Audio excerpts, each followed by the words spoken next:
Hello, everyone. I have some additional information on the story I talked about yesterday about Hungary's opposition to EU's $90 billion loan to Ukraine. And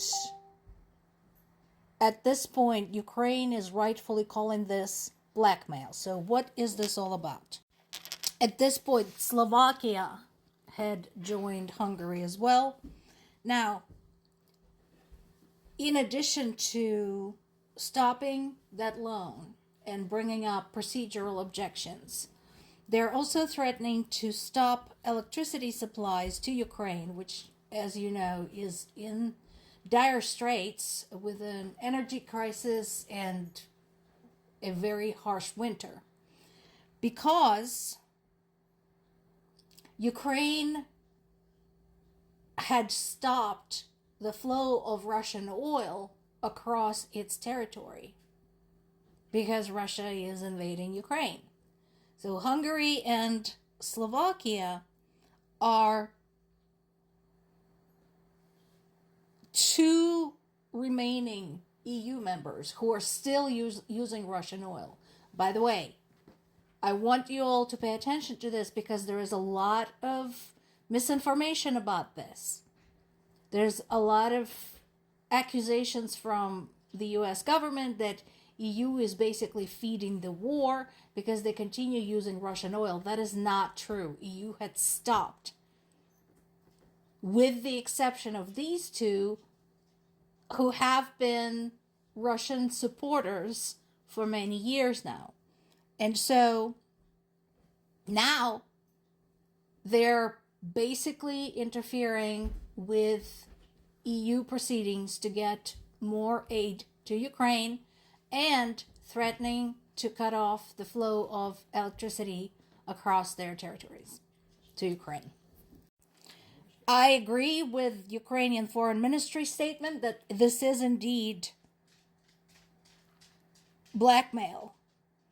And I also agree with what they said that any and all ultimatums should be sent to Kremlin and not to Kyiv, because this is happening because of what Russia is doing. It's as simple as that. And once again,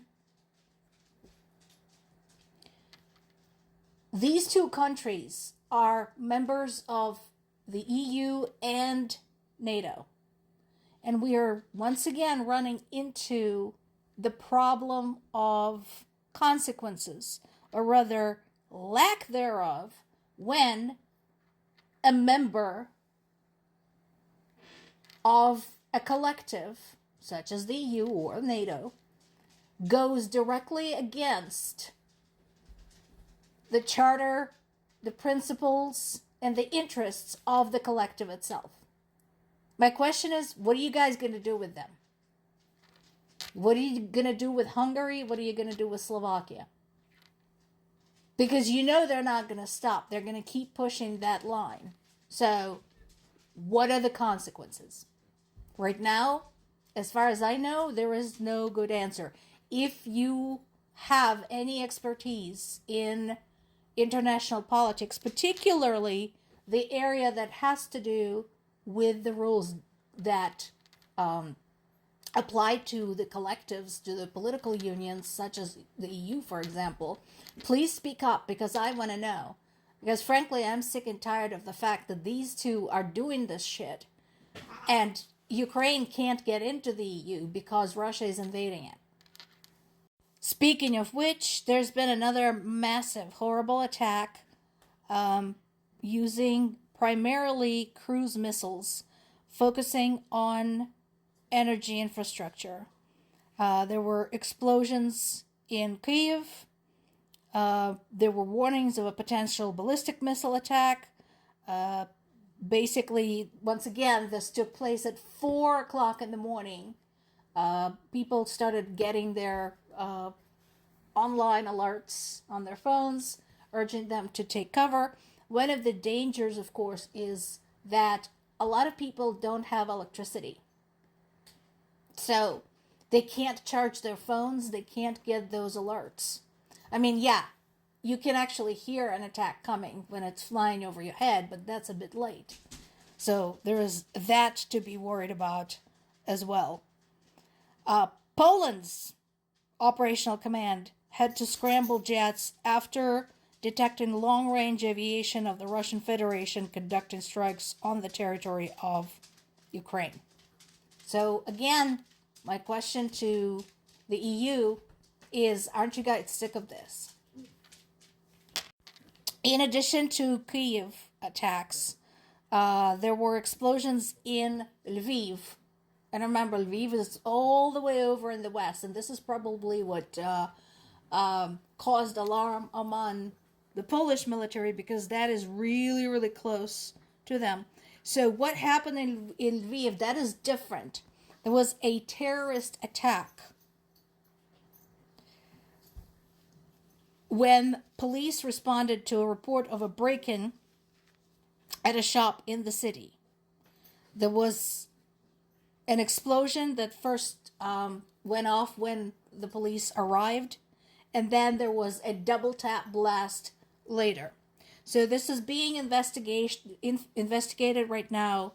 At least 15 people were killed, and a 23-year-old policewoman, 15 people were wounded. 23-year-old policewoman was killed. And right now, based on the investigation so far, the person who put this together was indeed a Russian agent who was following instructions from Russia on how to put together these explosives. There is a continued call by Zelensky for continued talks. Again, I understand that he has to pretend to be interested in diplomacy to maintain some type of decent relationship with the U.S., because unfortunately Ukraine still depends on the U.S. aid. What's interesting about this is actually there hasn't been a whole lot coming in from the U.S. lately. Not in terms of the information exchange, and not in terms of money or weapons or anything. So there's a lot of promises, but it's just become a complete crapshoot at this point. So my question in terms of the maintaining the veneer of diplomacy, is it worth it? Boris Johnson said that the UK and European allies should deploy troops. That is complicated, dude. That is complicated. Would it be helpful? Yes.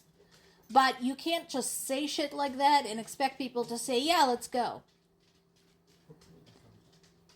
Technically speaking, any of the allies on their own could decide to deploy their own troops in Ukraine. So independently of whatever collective they're a part of, NATO, EU, and so on. But I'm sure from the political and military standpoint, that can get very, very complicated. And again, if you have any expertise on the subject, please speak up. I would love to hear your opinion. The last but not the least, Ukraine did manage to do some more damage to Russia's military-industrial complex by striking a missile factory deep inside Russia. So they used actually a homemade, Ukrainian-made Flamingo cruise missile, and the plant is located in Votkinsk. So again, the best missile is not the one you intercept, it's the one that never gets made, and now a whole bunch of them is not going to get made. There's also been a big march in Paris of 2,000 people to show their support for Ukraine. Thank you, Paris. Appreciate you. Guys, talk to your government, talk to the EU government, talk to NATO. But thanks anyway. More to come.